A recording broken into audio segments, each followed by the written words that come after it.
Hey friends, what is up and welcome back to my channel. As you guys can tell from the title of today's video, I wanted to sit down. I've been wanting to film, I don't know, like a chatty video. I have been in the mood to talk to you guys, which is why I did a live stream a couple of weeks ago. I really like connecting with you guys, but I've been getting a lot of comments, messages, seeing it a lot on Twitter of people starting booktube channels. So as you guys can tell from the title of today's video, I thought I would give my perspective on how to start a booktube channel, YouTube channel. Primarily we're going to focus on booktube, but I'm kind of moving into wanting to call it just YouTube and not booktube. But today, either way, I wanted to sit down and talk to you guys about my personal opinion on the best way to start, or a device that I have learned throughout the years of doing this. I'm over 2 years I've been on booktube, and I'm finally at 6,000 subscribers and I'm blown away. So for me personally, I would consider my booktube journey very successful, and I feel like there are things that have happened to me in my YouTube career that I did want to talk to you guys about today, because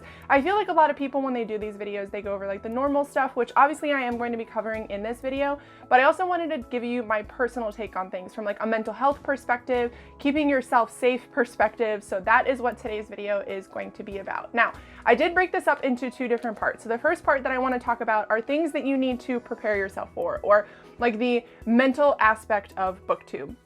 So the first thing that I have here is decide what kind of content you want to make. Now, another part of this is sort of branding yourself. Now, branding is something that I started doing recently, and it is where when people see you or see your content or see like your icons or your banner, they know that it's you, like your thumbnail style, everything like that. Like really take time and sit down and figure out kind of what you want to look like, as well as the content that you want to make. Now, that can be, if you want to do books on contemporary, if you want to do books on horror, if you want to do, just like me, I do a smattering of pretty much everything. I read whatever I want to. That is what you need to really sit down and think of, because when I went into booktube, I didn't own a whole lot of books at the time, which looking back on it now, I don't feel like you really need to own them. You can always go to the library, but I didn't really know what I wanted to talk about. So when I first started my channel, it was a lot of tags. It was a lot of just, I tried to do book reviews, but I didn't really sit down and take the time to think about what I wanted my channel to look like, what I wanted my brand to be. Like, I have become kind of known for Stephen King because obviously he is my favorite author and I do talk about him quite a lot. If you go to my channel and you sort by most popular videos, most of them are Stephen King videos. Now, Stephen King, while he is my favorite author, is not what I wanted my channel to become. So when I first started, I got a lot of subscribers because of that. And since I've deviated from that, I have lost a lot. Like, my average is I gain about 400 subscribers a month and I lose about 150 because I am changing what I want to talk about. So I wish I would have taken the time to really sit down and think about what I wanted to do, but also if you do this, you still need to be open to change, because you will burn out if you're focusing on one thing. And I feel like my channel has become more about the books that I read, going to the library, lifestyle stuff, vlogging, just my life in general. And I wish I would have started that from the very beginning, instead of trying to be so hard on myself about the type of content that I needed to make, or watching what everybody else was doing and not really thinking about what I wanted my channel to be about. So that's the first bit of advice I have, is to be true to you, be yourself, and talk about what you want to talk about. Talk about things that you are passionate about. Now, the next thing I wish I would have known is to be myself. Now, when I sit down now, even when my roommate watches my videos, somebody I interact with on a daily basis, he can tell when I'm in a really good mood. He can tell when I'm really passionate about something. And sitting down and watching him watching my videos on a daily basis, he can see that even now I'm a bit different than I am in real life. I try to curb, one, how fast I speak, the amount of swear words I use, because pretty much on my day-to-day life, I cuss like every sentence, but I try not to do that in my YouTube videos. And just like my personality. So when I sat down, when I first started my YouTube videos, I was a completely different person. I was so awkward. Those videos are private now and I might go back and react to them. But I was so incredibly awkward in my videos, and I wish I would have known, or wish I would have gone to some of my favorite booktubers and looked at their old videos and realized that everybody is awkward. Everybody is kind of timid and afraid and doesn't really know how to speak on camera. It's very jarring to a lot of people, and I wish I would have known that everybody experiences that, because even now, like, I have friends who vlog out in public. Catch me dead vlogging out in public. Like, that's never going to happen. But it's just like everybody goes through these awkward phases, and even some of us people who've been around for a long time, there are still things that we struggle with. And I wish I would have known that there is no magic way to become more comfortable on camera. If you do struggle with that, what I would do is sit down and film videos that you have no intention of uploading and just practice. Practice speaking to yourself. Practice keeping eye contact if you can. I know a lot of people in our community do struggle with keeping eye contact with the camera. If that's something that you struggle with, don't worry about it. Just be yourself and do what you can and sit down and make videos that you want to make and make videos that you're passionate about, and then see how it goes from there. Take the pressure off of yourself when it comes to filming. Imagine that you're speaking to a friend, because eventually that's exactly how it's going to be. When I first started thinking about just speaking to this plastic and metal piece of equipment, I didn't connect with it. But the more I got friends and met people and built an audience, the more it was like speaking to you guys. And that's the only way I can think of to really get over that fear, is just to practice and just to see, you know, maybe you have somebody in your life that you can share it with. Just let them look at it, watch the video, see if they have any advice for you on speaking to a camera and holding a presence when you are filming. I know that it's hard for a lot of people, but it does get a lot easier. Now, the next thing I want to talk about is not my favorite part of being on the internet, and that would be social media. Now, for me, as somebody who does suffer with severe anxiety and does get overwhelmed incredibly easy, it was hard to do Instagram and Twitter. It's still incredibly hard just to keep up on comments, to even do my blog, like anything like that. So you're going into this. Twitter, I feel like, is the best place to meet people, to get your name out there, to connect with the community. It's such an easy, fast response kind of system that I feel like it's very invaluable. However, it can be very stressful. So try to set up, like for me, what happens is I will be very manic and will be very involved in the community, and then I'll tank and I'll be a recluse basically. So for me, I wished going into it, I would have set a boundary for myself with Twitter. I wish I would have not tried to make it seem like I could be there all the time when I couldn't. Same thing with Instagram. I actually started on Instagram before I even started doing BookTube. And for me, it was like I was posting every single day. I was, you know, really hard on myself if I missed a day or if I wasn't involved. And I wish I would have just posted when I wanted to post and tried to be as, you know, as involved as I possibly could without stressing myself out. So you need to learn your boundaries with social media. Social media is also, unfortunately, a really easy way for people to troll, for people to try to break you down, and you have to be kind of aware of that. But I feel like you gain so much more out of it. So just be aware of what you can and can't do on social media when it comes to your mental health and what you're comfortable sharing and how often you are comfortable being present on social media as well.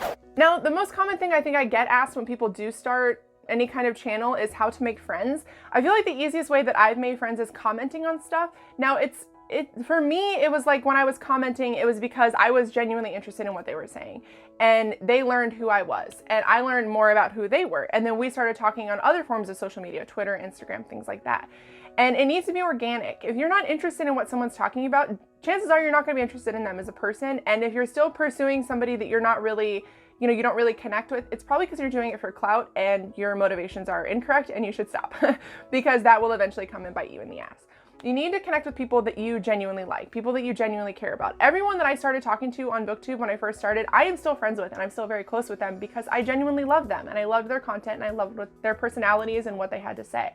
Another good way to meet people, obviously, is Twitter, getting involved in social media, like I said, or participating in readathons, collaborations. I feel like the smaller booktubers, when they first become, you know, when they first start doing BookTube, they do sort of, I don't want to say click together, but they do, you know, you're kind of at like a base with each other, so you feel more comfortable speaking to each other. And that's when you should be doing collabs. That's when you should be starting your own readathons. That's when you should be getting involved in other readathons.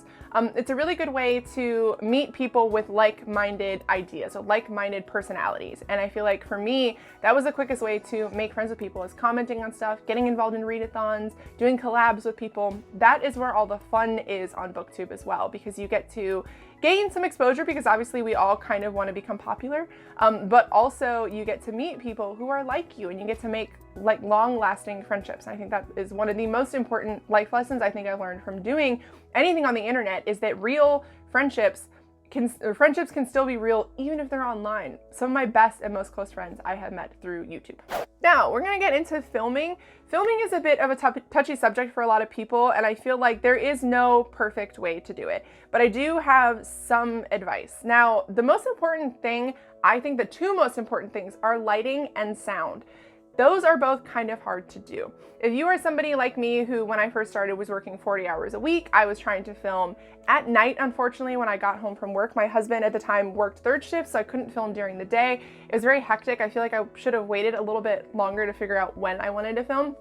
But I really found my groove when I was able to film during the day, when I could use natural light. Now, obviously today I am using a stand light because my window is kind of far away from me now, but figuring out lighting, figuring out what works for you, you want your audience to be able to see you. You want your audience to be able to put a face to the voice that they are hearing. They want to be able to have something to look at. A lot of people that I know, actually, my roommate, for one, listens to my videos when he drives, so he doesn't watch them. But I feel like most people are gonna wanna see your face. Most people are gonna wanna have a face to put with the voice. And speaking of voice, audio is so important. If your audience can't see or hear you, they're not gonna wanna watch your videos. They're gonna wanna be able to hear what you're saying. So double check that your volume is up in your videos when you're editing them. Make sure that you are speaking in a way that people are able to hear you. If you are privileged enough to afford a mic, try to get one if you can. If you can't, your phone is a great resource. A lot of apps on our phones actually have audio recording, and what you can do is actually email that to yourself, the audio of it, and then sync it to your video. It's really, really easy to do. It's actually what I do every single day. My phone is actually what I am recording on. I do have a mic that I bought when it was on sale, but even my mic was expensive. My mic was $100. So if you are not able to do that, you can simply hold your phone or set your phone in your lap. Most phones have great, what are they called, like speakers, and great microphones. They're able to pick up stuff like that. You actually can go and look online, and there are a lot of people who do interviews just with their phone, like they hold their phone to the person. So that is a great resource. You don't need to splash out and buy, you know, a microphone if you can't afford it or you don't want to invest that kind of thing. I didn't start buying lighting, filming, including my camera, or any kind of audio equipment until I was doing YouTube for at least a year. I know a lot of friends, or a lot of people who started doing YouTube, splashed out, bought all this stuff, and then quit. And that's just a waste of fucking money, honestly. I feel like you really need to commit. And if this is something that you love to do, wait a little while and see if you still love to do it, and then buy the stuff that you think you need. You don't need any of that. The most important thing to do, and no matter how you swing it, is make sure people can see you and make sure people can hear you, because that is why people come to your videos. You know what I mean? Like, they want to see your face and they want to be able to hear your voice and hear the wonderful things that you're talking about. And if they can't do either of those things, chances are they're probably not going to subscribe and they're not going to come back. Now, the last thing I want to talk about is editing. People stress over editing, and I get it. Like, I also stressed over editing, but when I first started, I actually had a stolen version of Premiere Pro that my husband found that we were using on my computer, and it worked totally fine for me. Now, currently, I use Final Cut Pro because I did buy a Mac, and I did decide that I wanted to just buy Final Cut. So my version of Final Cut just automatically updates. I'm gonna have it forever for the life of my computer. You can, however, also pay monthly for things. So a lot of Adobe stuff you can pay monthly for.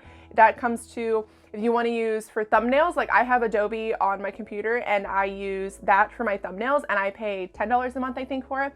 I know Premiere Pro, Final Cut, you can do monthly stuff for that as well, but you don't need any of that. A lot of computers come with very basic editing software, and that's totally fine. Some of my favorite bigger YouTubers that I watch that aren't even in BookTube use the very most basic free editing software. You just have to decide what kind of content you want to make. If you want to make really flashy kind of videos, then maybe you will need something a little bit more advanced. But primarily for BookTube, I feel like we just sit down and talk, and I don't feel like we need all that fancy stuff. I feel like we're able to make our videos look good without all of that, without spending a penny. Now, when it comes to thumbnails and things like that, I actually use Adobe, but then I also use another app that is called Story Art, and it looks like this. I'll put a little picture up here if I can find it. That's what it looks like in the App Store. And what I will do is I will take pictures on my camera for my thumbnails, and then within the app, you can actually add pictures to templates that are already there. And that is what I use. I find it very quick. I find it is a very easy way for me to make sure that my thumbnails look similar. Now, there is some variation in my thumbnails depending on what kind of video it is, if you notice by looking at my YouTube channel, but primarily I try to make them look pretty much the same. So when you look at a thumbnail of mine, even if I'm not in the picture, you can tell it's me. And I feel like that's very important. And that goes back to like the branding, just making sure that things look like you, that you have like a template for yourself. And I feel like that's something that a lot of people don't really pay attention to. So A couple of other things that I want to talk about that I feel like, especially in BookTube, we focus on a little bit too much. You don't need to own books to be popular. Yes, I have a wide array of books. Yes, I had a shopping problem and bought a fuck ton of books. But recently, if you've been watching my content, I'm trying to read what I own, and I'm primarily going to the library for my books. There is nothing wrong with that. Some of my favorite videos to watch are library hauls, because I know that I can request that book from my library without spending a penny when I have the mighty need to read that book because one of my friends gushed about it. Library hauls are, I think, hands down my favorite videos on BookTube. And I feel like you don't need to have a background of books. Yes, I do, because my room is very small. And unless I wanted to film in bed, this is the background that I got. But I know other YouTubers who film outside. I know other YouTubers who don't own books, like Read with Cindy, one of our most favorite booktubers.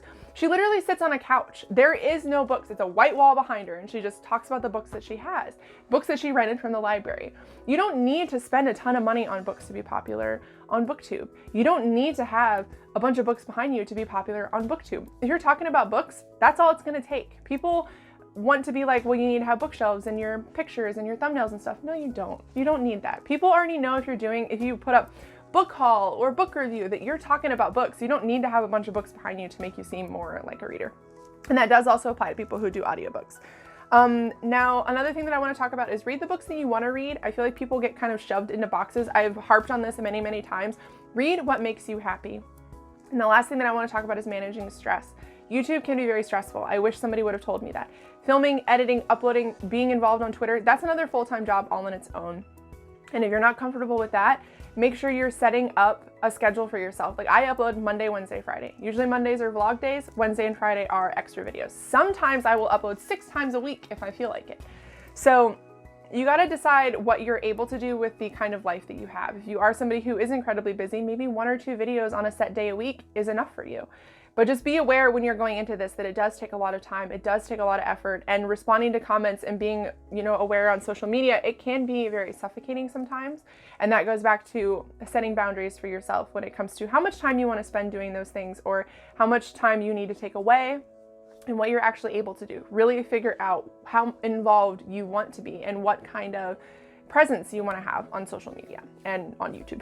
Alright guys, so that is going to be it for today's video. I hope this was helpful in some way. I just feel like I wish somebody would have made this video for me when I first started. To sit down and really be like, these are the tools you need, this is what's important, this is what really doesn't matter. You don't need the best filming equipment, you just need a love of reading, and I really like that. I don't know, I just really wanted to make this video. I hope you guys found it helpful, but let me know down below any advice you have for new booktubers or YouTubers in general.